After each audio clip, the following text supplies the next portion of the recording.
Hi guys, it's Kelly from Cards by Christine here with you on a Technique Thursday to share with you some vellum tips and techniques. So, I love utilizing vellum, and the vellum offerings that Stampin' Up! Has added over the past few years really are so unique and beautiful. But there are still some things you want to keep in mind when utilizing vellum so that you get the look you're going for and have success in utilizing them. So I'm going to be showing off cards for the upcoming ink, paper, scissors class. It's called Joyful Flurry because that's the bundle that it utilizes. And all of the cards use this beautiful vellum. So I can't wait to show them off to you and give you some tips and tricks along the way. So we've got 4 cards. All of them use vellum. So these two use like a holographic vellum, and then these two use a flocked vellum. The flocked vellum just has a fuzzy texture to it. All of the white is raised and fuzzy. So here are all 4 of the cards. They are so pretty. And I can't wait to show them all to you. So the first thing I want to make light of, we're gonna just look at these 2 first. Obviously, it goes without needing to be said that vellum is a see-through. It's a semi-transparent piece. So there is a difference. Like you can see, this one is on a white piece and this one is on the colored piece. That makes the first major difference. So when you're designing your cards, you want to be cognizant of it introduces another color, which is perfectly fine. But like for this one, the intention was not to bring in yet another shade of this purpley color. I am really blanking on what color this is. I think it's Orchid Oasis right now, but I'm not positive. But because we had the ombre glitter paper in the back and then a variety of different shades as well in some of the other elements, the intention was not to add yet another shade to the project. The stark white with the holographic elements to really show that off was the look that we were going for. So in doing that, we added an additional layer of white on top of the glimmer paper so that it's shown as white. Now, it doesn't look any different necessarily than the white of the card base because basically it's semi-transparent, and semi-transparent on white is still white. Whereas when you layer it on a color, and this might all be obvious to you if you've worked with vellum before, but if you haven't or want some tips and tricks on how to be the most successful with your projects using vellum, that's kind of what this video is all about. So when you put the vellum on a piece of colored cardstock, that's where you get that semi-transparent look, and need to be a little more careful because like you could tell that it's maybe in the same color family, but really it looks maybe more gray than anything. So as you work with the vellum, you'll kind of get a hold on that. Now I'll show you the rest as well. These are all, again, vellum uncolored, so you can see how all of that, and you're seeing that I'm lifting up the vellum, and that's going to be the next thing that I talk about. So that is the intentionality of designing with vellum, recognizing that you're going to have that see-through effect. It's beautiful. You just want to keep it in mind when you're designing. Okay, so next, and this is the thing that is very trademark to vellum, is it's see-through, but then you can see your adhesives. So keep that in mind when you're designing because you don't want to adhere it in any place where it can be seen. Now, that being said, maybe you're a little less particular about things like that and that doesn't necessarily so much bother you, but that is why, as I was showing the vellum, all of these access points are not adhered, because if you were to drop a a drop of glue or run your tape runner or put a glue dot or any of that, all of that would be seen. It is so hard to adhere vellum, and this is something that I've struggled with for a very long time. I've been using vellum for ever. There used to be a product, I don't think there was ever a Stampin' Up! Product, but there used to be a product that was a vellum tape roller, but it wasn't that successful. It was an extremely low tack, and it was successful in the manner that it was not necessarily seen, or it was very close to invisible under your vellum, especially when you adhere it to a darker surface.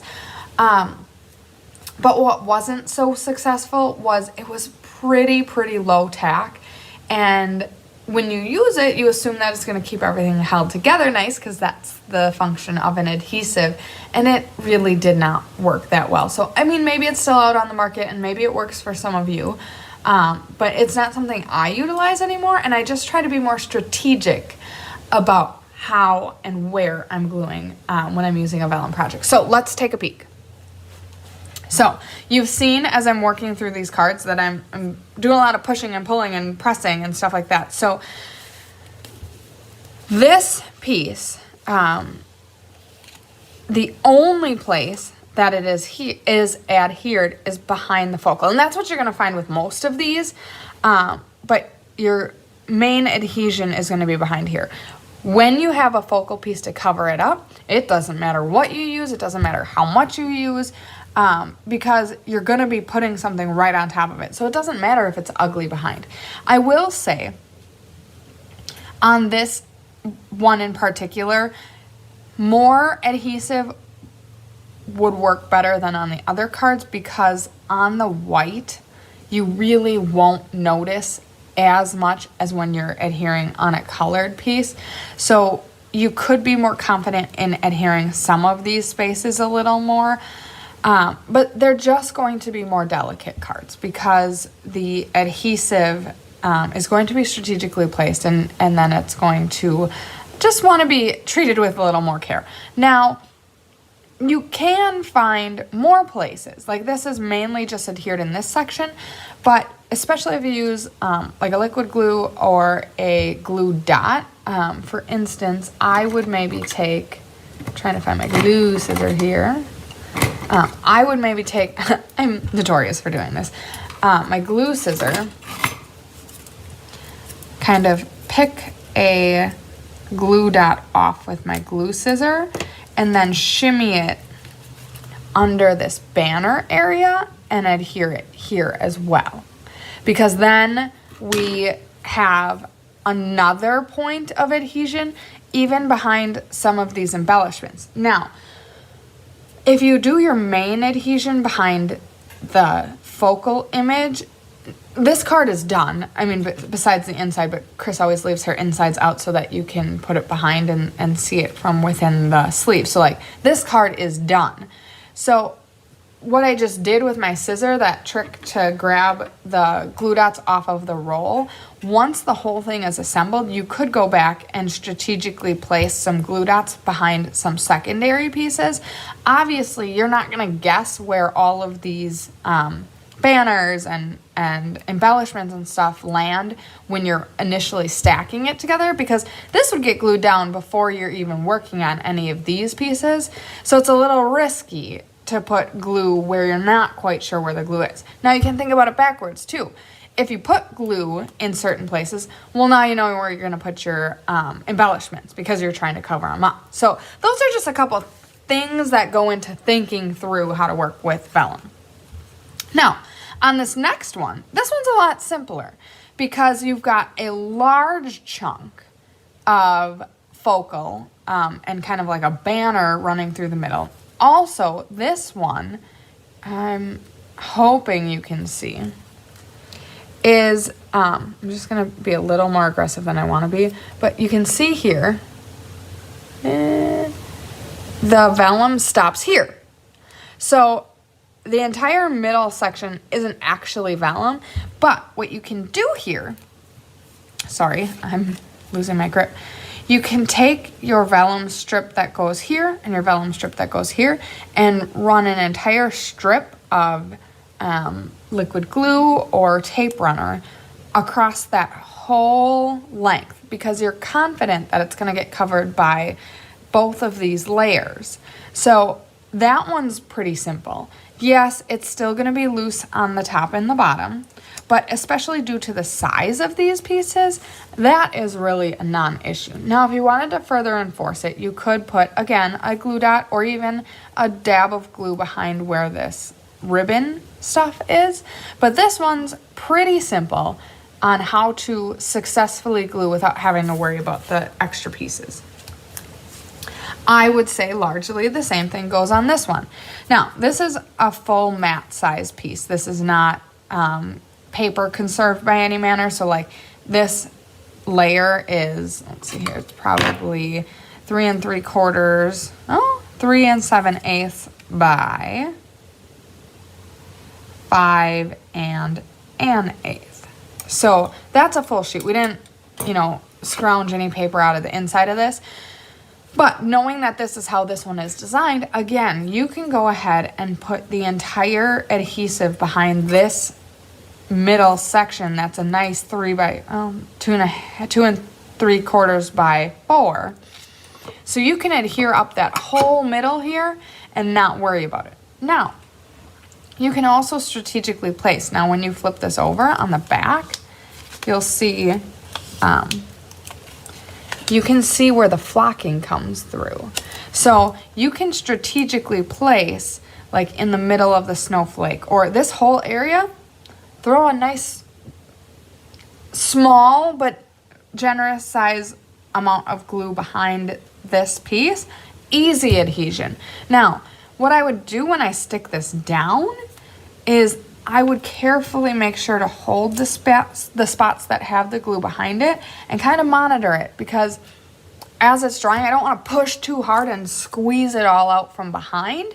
I still want it to stay within that area. But if you know where the glue is and you just gently hold, then it'll adhere and dry in the first 30 seconds or so. It doesn't take a long time. And now your glue is, again, strategically placed. But I do feel pretty confident that if I'm gluing behind this whole section, that these extra little corners, yeah, they may fly up just a little bit, but vellum is a little bit thicker. It's got some nice structure to it, I should say. It's no less thick than the DSP or cardstock per se, but it's got nice structure to it that it's not going to necessarily fly up or flap around or anything like that. Also, you and the people that you send your cards to are not going to be lifting up aggressively like I am to show it off to you. So keep all of those things in mind too. Now, last but certainly not least, this beautiful card.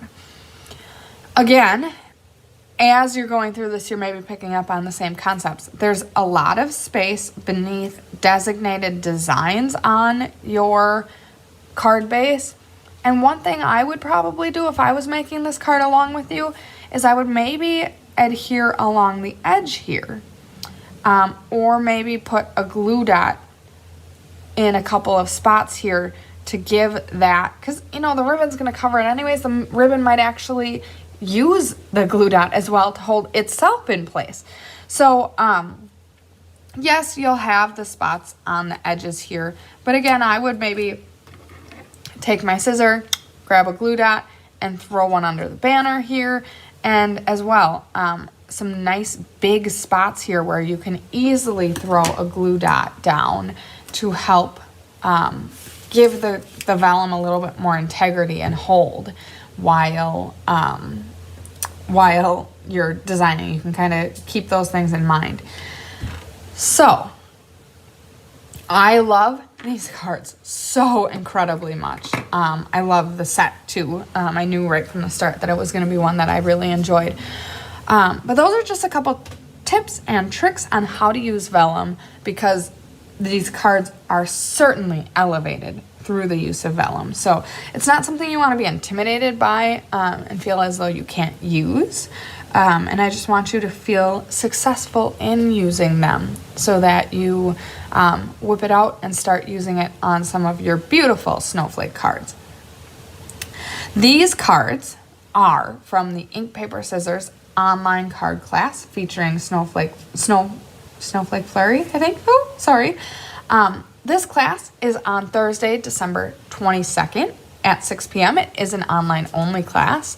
The beauty of the Ink, Paper, Scissors class, it comes with these 4 card kits and a goodie bag. So you get some additional, I'm guessing, I don't know for sure, but I'm guessing in this card class it's going to be these embellishments and potentially this ribbon as well. But you always get a goodie bag with the Ink, Paper, Scissors, which is awesome. Nice way to get what you need for your cards, but also then build up some of your inventory so that you can utilize some things you maybe wouldn't have purchased otherwise. Obviously here you're using them for the cards, so you're already comfortable with how to use them. You'll make the cards along with Chris, so she'll kind of pepper in some tips and tricks and ideas as you're going. So I just love the Ink, Paper, Scissors class. I think it's so phenomenal to get that little goodie bag and to have 4 beautiful cards by the end of it. So that is at the end of the month. So make sure to reach out to Chris. Contact information is down here.